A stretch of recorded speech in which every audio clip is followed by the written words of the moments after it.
Welcome you all to this class or lesson on communication in aviation. Uh, we earlier saw in another lesson the theory of communication. Now we are going to see what are the practical aspects of communication in particularly in aviation.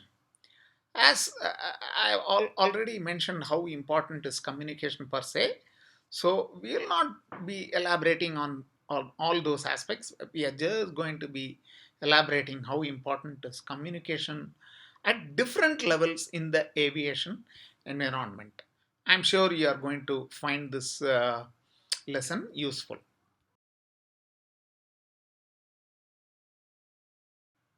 Okay, now let's go through the lesson. In order for the cockpit crew members to share a mental model or common understanding of the nature of events relevant to the safety and efficiency of the flight, communication is critical. Of course, we will not overemphasize this point. But this is not to say that effective communication can overcome inadequate technical flying proficiency, but rather the contrary, that good rudder and a good stick and rudder skills cannot overcome the adverse effects of poor communication, which means that uh, good communication skills is absolutely essential as your flying skills for any airline or airline captain or a crew member, and these skills are to be developed. Okay, I thought it's important, so I added, even though it could be a repetition, functions of communication. It provides information, it establishes interpersonal relationships, establishes predictable behavior patterns, maintains attention to task and monitoring, and of course, it's a management tool. Now, you have to relate all these sentences and its philosophy in the cockpit environment or in an airline communication requirement uh, environment, in fact. Written communication is a very important means of communication in any airline environment. We will see them as we go through this section of written communication. Okay, one of the most often referred document, that's the written or document which an aircrew refers to, is the standard operating procedures and the operations manual. When this is being constructed, we must address the following points very carefully.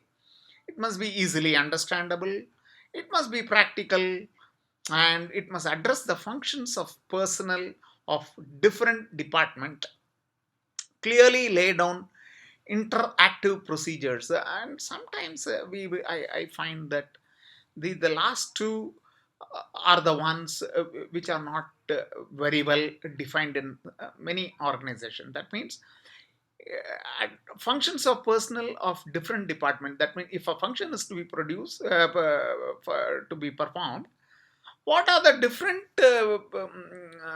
functions performed by uh, different department to achieve the same function. Anyway, it has to be easily accessible for reference. Most of the important documents are kept in the cockpit for the cockpit environment, and of course the company manuals usually are put on the net and for easy access by crew, and sometimes immediate dissemination of information is very important. Sometimes some information has to be covered, uh, percolated down immediately. So the company needs to find a way how this has to be done. Extensive in coverage and clear amendment procedures are to be incorporated.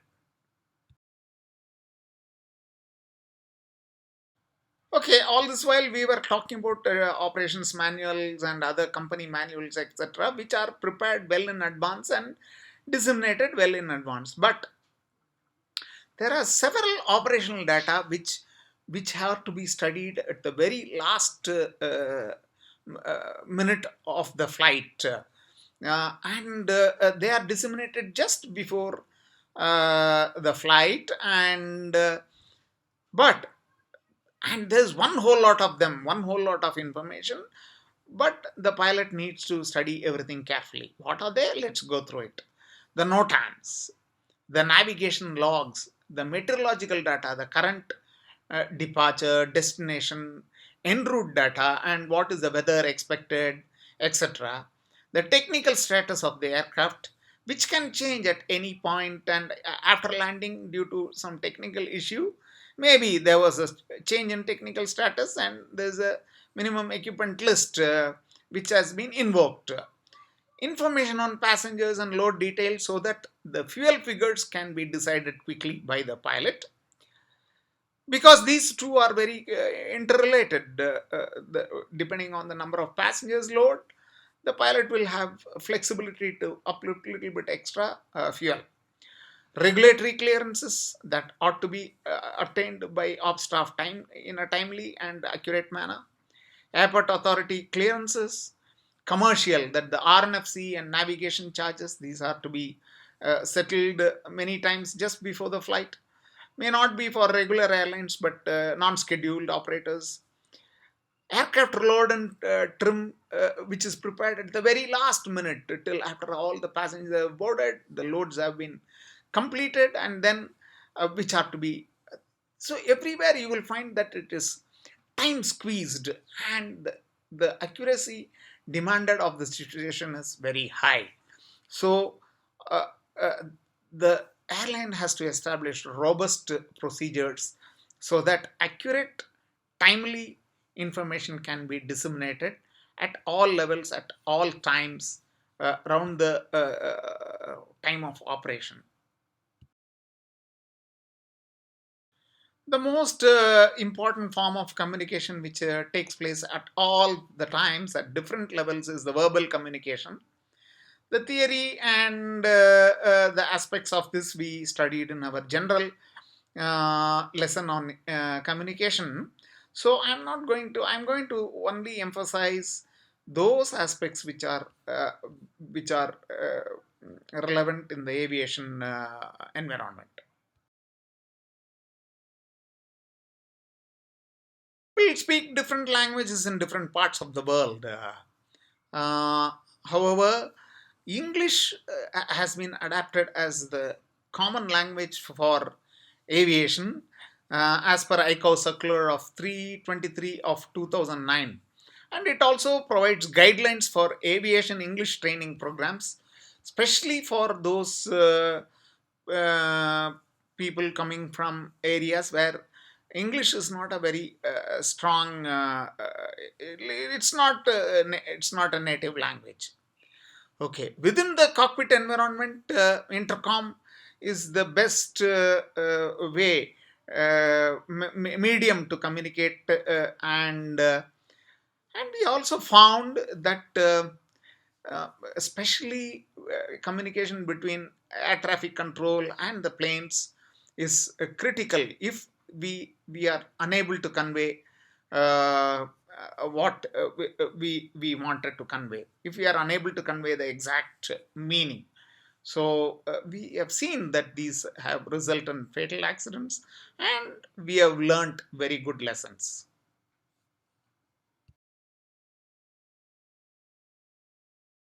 What are the different aspects of air ground communication which affect the air ground communication? The manner of speech, objective and subjective messages, vocabulary and glossary. We must have standardized phrases which we have been trying to uh,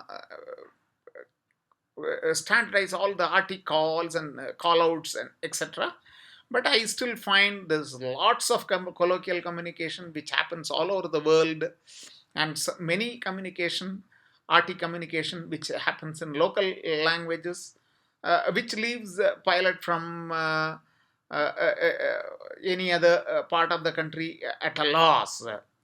Anyway, the voice and pattern, the composition of the voice, and the air controller himself has to be very calm all the time, uh, and he has to maintain a very uniform pace of talking at all the time. Of course, by and large, all the RT calls and call outs have been standardized. Scope for misunderstanding is reducing considerably over a period of time, but there is enough scope for further improvement. Okay, let's go on. What are the standard article characteristics? It should be alerting. It reduces the risk of tactical decision making errors, uh, optimizes high workload situations, practical, concise, clear, included in flow sequence, and clear demarcation of task sharing. That's what we have tried to achieve, and slowly all these aspects are slowly getting dovetailed into the technical training when we undergo our type rating. All the calls and the method of interaction, cockpit interaction itself, has become a standardized training pattern so as to reduce scope for confusion to a large extent.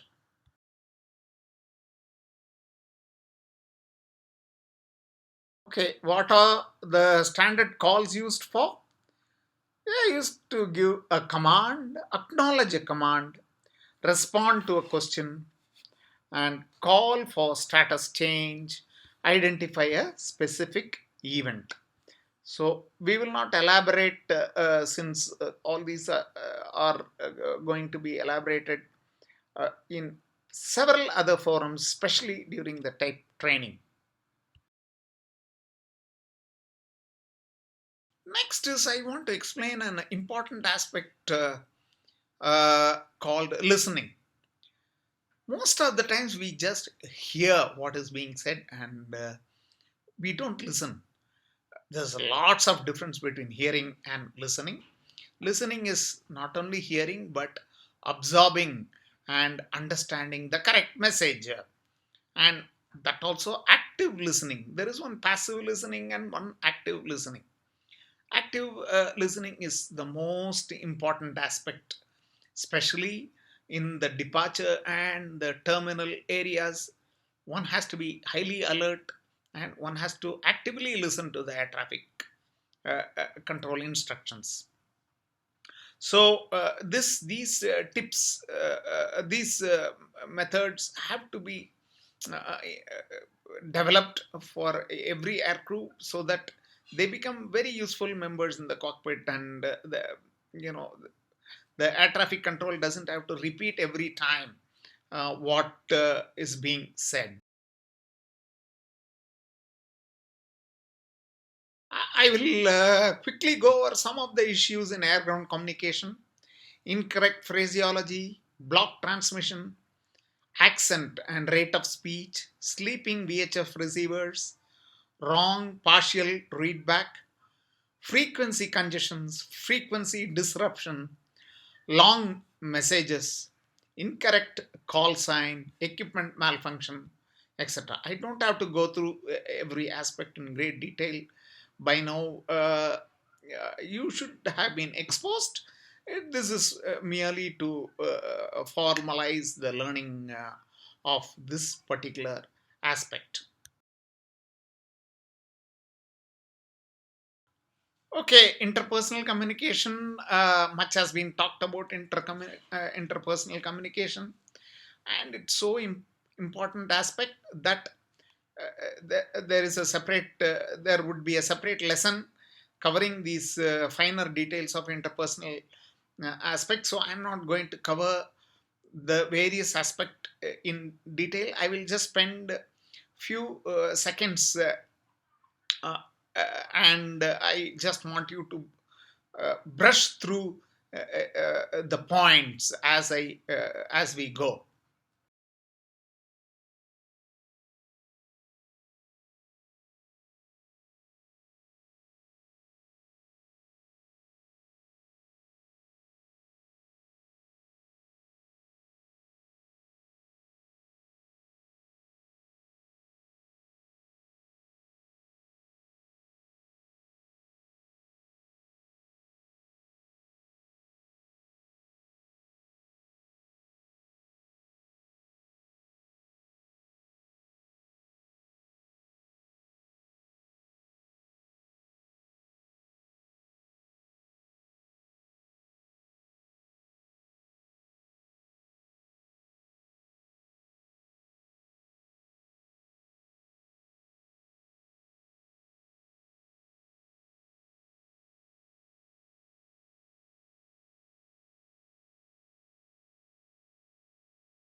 Okay, next we will just go through the very important aspect of cockpit communication. This is very important in the sense that we have seen that several situations there have been communication breakdown within the cockpit which have led to accidents. So, especially so when uh, the relationship between the captain and the co-pilot is a bit constrained due to several reasons, due to the seniority difference or very close to each other's seniority, etc., etc., ego issues, and several other issues. So, this aspect we will spend a little bit extra time to clarify some of the concepts. Okay, the first technique or the concept which we will uh, have to be clear is the inquiry technique. That is asking the right question and in a manner that it is pleasant in the cockpit. Have you considered? Shouldn't we be doing this? Are you certain? Are the kind of questions that should be initiated if there was a doubt in the minds of any of the crew member on the actions taken by a senior crew member uh, or uh, any actions performed by him. So this is the right technique to adapt.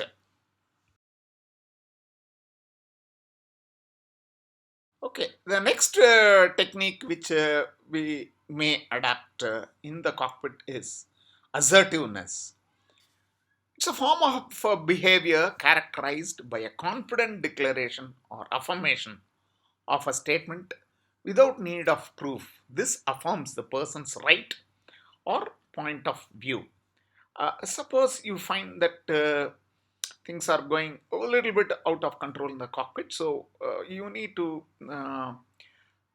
raise your assertiveness level and be more confident of what we are saying and be forceful in expressing your thoughts. That's what is called assertiveness. Okay. The next technique is advocacy. Advocacy is the action of delivering an argument to gain commitment from political and social leaders and to prepare a society for a particular issue. This definition per se is not very important, but how this method of communication that can be used in the cockpit is what we will need to understand, I think, and this technique is uh, more effective, you can say. Okay, how it happens is you call the individual by name, express concern, state the problem and seek agreement. It has to be done deliberately so that the receiver knows and understands the nature, and he also understands your state and how concerned you are. uh, that's the way to resolve issues in the cockpit. This is one of the best methods. The best way is to switch over to calling the individual by name and express concern, to say that, Captain, I feel that there is a problem with the oil system and not as we expect, but as you are thinking. What do you think of that? And so on and so forth. The techniques itself, everything cannot be taught, it has to come. But this is one of the methods, I'm sure over a period of time it is worthwhile developing.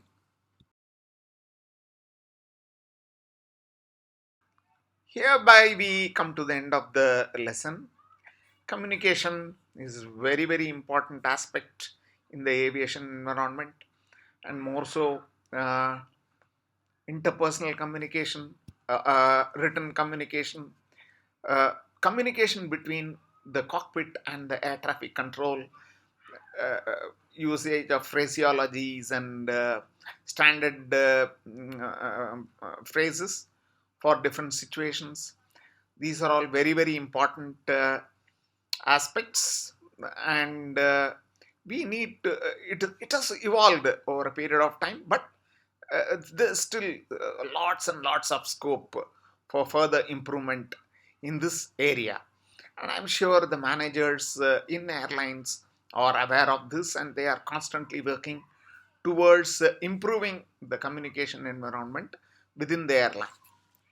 I thank you all for listening to this uh, lesson, and please keep watching our lessons on our website and on our YouTube channel to benefit more and more. Thank you very much.